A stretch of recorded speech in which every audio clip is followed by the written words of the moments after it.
નમસ્કાર વિદ્યાર્થી મિત્રો, આજે આપણે ધોરણ 10 સામાજિક વિજ્ઞાન વિષયની અંદર ચેપ્ટર નંબર 9 અને જેનું મોસ્ટ આઈએમપી જે નકશાપૂર્તિ કહેવાય એ નકશાપૂર્તિ જોવાનું છે કે આ જે ચેપ્ટર છે 9મું ચેપ્ટર વન્ય જીવન વાળું છે અને એમાંથી ખાસ કરીને રાષ્ટ્રીય ઉદ્યાન અને અભયારણ્ય વિશે પૂછાતું હોય છે.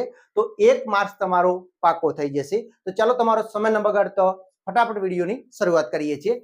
તો આ બાજુ તમે જોઈ શકો છો, આ રાષ્ટ્રીય ઉદ્યાનો છે અને આ બાજુ છે એ અભયારણ્ય છે અને કેટલાક પક્ષી અભયારણ્યો પણ છે. તો આ તમામ નકશાપૂર્તિની અંદર કઈ જગ્યાએ કયા રાજ્યમાં એ આવેલા છે એ આપણે નકશાપૂર્તિ કરવાનું તમારે બોર્ડની પરીક્ષાની અંદર પૂછાય છે. તો આ વિડીયો તમારા માટે છે. તો જોઈએ, પહેલું છે દચીગામ. તો દચીગામ જે રાષ્ટ્રીય ઉદ્યાન છે એ ક્યાં આવેલું છે? જમ્મુ કાશ્મીરની અંદર આવેલું છે. તો તમે જોઈ શકો છો દચીગામ રાષ્ટ્રીય ઉદ્યાન તમારે અહીંયા બતાવી દેવાનું છે, બરાબર ને? તો આ દચીગામ રાષ્ટ્રીય ઉદ્યાન તો ક્યાં આવેલું છે? જમ્મુ કાશ્મીરની અંદર આવેલું છે. એના પછી બીજું છે રાજાજી અને કાર્બેટ. આ બે ખાસ યાદ રાખવાનું છે. રાજાજી અને કોર્બેટ જે રાષ્ટ્રીય ઉદ્યાન છે એ આપણા ઉત્તરાખંડ રાજ્યની અંદર આવેલા છે. ક્યાં આવેલા છે? ઉત્તરાખંડ રાજ્યની અંદર આવેલા છે. તો તમે જોઈ શકો છો કે આપણે રાજાજી, તો અહીંયા તમારે ઉત્તરાખંડની અંદર રાજાજી બતાવી દેવાનું છે અને કોર્બેટ પૂછાય તો પણ તમારે ક્યાં બતાવવાનું છે? ઉત્તરાખંડ રાજ્યની અંદર દર્શાવી દેવાનું છે, બરાબર? અહીંયા તમારે નીચે સંજ્ઞા સૂચિ કરવાની છે, એ ખાસ તમારે ધ્યાન રાખવાનું છે. અને સંજ્ઞા સૂચિમાં તમે રાષ્ટ્રીય ઉદ્યાન માટે જેવું ચિહ્ન વાપરો એવું ચિહ્ન તમારે ત્યાં મૂકી દેવાનું છે, બાકી ત્યાં આગળ લખવાનું નથી, બરાબર? એના પછી આપણે જોઈએ રણથંભોર. તો રણથંભોર રણ ઉપરથી રાજસ્થાન યાદ રાખવાનું છે. તો આપણું જે રણથંભોર રાષ્ટ્રીય ઉદ્યાન છે એ રાજસ્થાનની અંદર આવેલું છે. ક્યાં આવેલું છે? રાજસ્થાનની અંદર આવેલું છે રણથંભોર રાષ્ટ્રીય ઉદ્યાન. એના પછી આપણે જોઈશું કાન્હા. કાન્હા અને એક છે શિવપુરી, બરાબર? તો એ બે મધ્યપ્રદેશની અંદર આવેલા છે. તો શિવપુરી રાષ્ટ્રીય ઉદ્યાન અહીંયા આવેલું છે, મધ્યપ્રદેશની અંદર શિવપુરી આવેલું છે. અને બીજું ઘણી વખત પૂછેલો છે કાન્હા રાષ્ટ્રીય ઉદ્યાન, તો એ પણ ક્યાં આવેલું છે? મધ્યપ્રદેશની અંદર આવેલું છે. એમપી ની અંદર કાન્હા રાષ્ટ્રીય ઉદ્યાન આવેલું છે. એના પછી આપણે જોઈએ તો 3 ગુજરાતના છે: વેળાવદર રાષ્ટ્રીય ઉદ્યાન, દરિયાઈ રાષ્ટ્રીય ઉદ્યાન અને ગીર રાષ્ટ્રીય ઉદ્યાન. હવે આપણે વેળાવદર રાષ્ટ્રીય ઉદ્યાનની વાત કરીએ તો ગુજરાતની અંદર અહીંયા તમારે બતાવવાનું છે વેળાવદર રાષ્ટ્રીય ઉદ્યાન.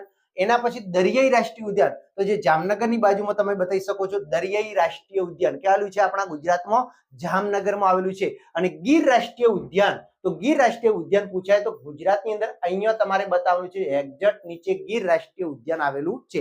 તો આપણા ગુજરાતના 3 ફિનિશ થઈ ગયા. કયા કયા? તો કે આ છે જામનગરનું દરિયાઈ રાષ્ટ્રીય ઉદ્યાન, પછી વેળાવદર રાષ્ટ્રીય ઉદ્યાન અને ગીર રાષ્ટ્રીય ઉદ્યાન. એના પછી આપણે આગળ જોઈએ તો છે બાંદીપુર. હવે કર્ણાટકની અંદર આવેલું છે. તો તમે જોઈ શકો છો અહીંયા આવેલું છે બાંદીપુર કર્ણાટકની અંદર. ક્યાં આવેલું છે? બાંદીપુર રાષ્ટ્રીય ઉદ્યાન કર્ણાટકની અંદર આવેલું છે. એના પછી આપણે જોઈએ ગિંડી. તો ગિંડી રાષ્ટ્રીય ઉદ્યાન છે એ તમિલનાડુની અંદર આવેલું છે. તો એક્ઝેક્ટ અહીંયા તમારે બતાવી દેવાનું છે ગિંડી રાષ્ટ્રીય ઉદ્યાન તમિલનાડુની અંદર. કયા રાજ્યમાં? તમિલનાડુની અંદર ગિંડી રાષ્ટ્રીય ઉદ્યાન આવેલું છે. એને પછી છે સિમલીપાલ. તો સિમલીપાલ છે પશ્ચિમ બંગાળમાં. ક્યાં આગળ? પશ્ચિમ બંગાળની અંદર. તો અહીંયા તમે જોઈ શકો છો સિમલીપાલ પશ્ચિમ બંગાળની અંદર બતાવી દેવાનું છે સિમલીપાલ રાષ્ટ્રીય ઉદ્યાન. અને હવે તમે જુઓ તો 2 છે, એક છે માનસ અને બીજું છે કાજીરંગા. વારંવાર પૂછેલું કાજીરંગા છે, માનસ છે. તો અસમની અંદર અહીંયા આવેલું છે માનસ રાષ્ટ્રીય ઉદ્યાન અને અહીંયા આસામની અંદર આવેલું છે બીજા નંબરનું કાજીરંગા રાષ્ટ્રીય ઉદ્યાન. તો હવે ફટાફટ આપણે રિવિઝન કરીએ છીએ. ફરીથી ધ્યાન રાખજો કયા રાજ્યમાં આવેલું છે, ક્યાં બતાવવાનું છે નકશાપૂર્તિમાં. દચીગામ તો ક્યાં આવેલું છે? જમ્મુ કાશ્મીરનું. પછી રાજાજી અને કોર્બેટ એ ઉત્તરાખંડની અંદર આવેલા છે. પછી રણથંભોર તો રાજસ્થાનની અંદર, શિવપુરી તો મધ્યપ્રદેશની અંદર, કાન્હા મધ્યપ્રદેશની અંદર, પછી બાંદીપુર કર્ણાટકની અંદર, પછી ગિંડી તો તમિલનાડુની અંદર, સિમલીપાલ તો પશ્ચિમ બંગાળની અંદર, માનસ તો અસમની અંદર અને કાજીરંગા તો ક્યાં આવેલું છે? અસમની અંદર આવેલું છે. હવે આપણે જોવાના છે કેટલાક અભયારણ્યો. તો અભયારણ્યની વાત કરીએ તો સારિસ્કા. તો સારિસ્કા એ રાજસ્થાનની અંદર આવેલું છે. અહીંયા તમારે બતાવી દેવાનું છે સારિસ્કા રાજસ્થાનની અંદર આવેલું છે. એના પછી છે કેવલાદેવ પક્ષી, કેવલાદેવ ઘના અભયારણ્ય. તો એ પણ ક્યાં આવેલું છે? રાજસ્થાનની અંદર. તો ખાસ યાદ રાખજો સારિસ્કા અને કેવલાદેવ ઘાના તો એ રાજસ્થાનની અંદર આવેલું છે. પછી જેસોર તો આપણા બનાસકાંઠાની અંદર ગુજરાતની અંદર. તો અહીંયા તમારે બતાવી દેવાનું છે જેસોર રીંછ અભયારણ્ય. કયું? જેસોર રીંછ અભયારણ્ય આપણા ગુજરાતમાં આવેલું છે. એના પછી ચંદ્રપ્રભા. તો ચંદ્રપ્રભા આવેલું છે ઉત્તર પ્રદેશની અંદર. તો અહીંયા ઉત્તર પ્રદેશ અને બિહારની જે બોર્ડર થાય છે ત્યાં આગળ આવેલું છે ચંદ્રપ્રભા. કયું આવેલું છે? ચંદ્રપ્રભા આવેલું છે. એના પછી જોઈએ તો સુંદરવન, તો પશ્ચિમ બંગાળની અંદર એક્ઝેક્ટ યાદ છે સુંદરવન આવેલું છે અહીંયા પશ્ચિમ બંગાળની અંદર. કેવું છે? પશ્ચિમ બંગાળની અંદર. વિડીયો પસંદ આવે તો લાઈક અચૂક ઠોકી નાખો. એના પછી તમે જુઓ તો કર્નાલા, તો કર્નાલા કેવું છે? અરે મહારાષ્ટ્રની અંદર. તો અહીંયા તમારે બતાવવાનું છે કર્નાલા અભયારણ્ય. બરાબર, મહારાષ્ટ્રની અંદર શું આવેલું છે? કર્નાલા અભયારણ્ય આવેલું છે. પછી એતુરનાગરમ, તો એતુરનાગરમ છે તેલંગાણા, તો આંધ્રપ્રદેશમાંથી અલગ પડેલું છે તેલંગાણા, એ અહીંયા આવેલું છે એતુરનાગરમ. કયું આવેલું છે? એતુરનાગરમ તેલંગાણા રાજ્યની અંદર બતાવી દેવાનું છે. એના પછી મુર્દુમલાઈ, તો મુર્દુમલાઈ તમે જોઈ શકો છો તો એ ક્યાં આવેલું છે? તો મુર્દુમલાઈ એ કેરળની અંદર આવેલું છે. અને બીજું પણ એક આવેલું છે પેરિયાર. કયું આવેલું છે?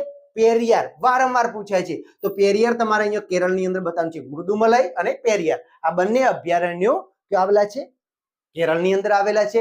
અને એના પછી આપણે જોઈએ વેદાંત થાંગલ, તો વેદાંત થાંગલ છે એ તમારે અહીંયા બતાવી દેવાનું છે. તમિલનાડુની અંદર પક્ષી અભયારણ્ય છે વેદાંત થાંગલ. યાદ રહેશે ને? વેદાંત થાંગલ પૂછાય તો ક્યાં આવેલું છે? તમિલનાડુની અંદર. પછી રંગાનાથિંગ, તો કર્ણાટકની અંદર આવેલું છે. અહીંયા તમે બતાવી શકો છો પક્ષી અભયારણ્ય છે કયું? તો રંગનાથીટુ. કયું છે? રંગનાથીટુ.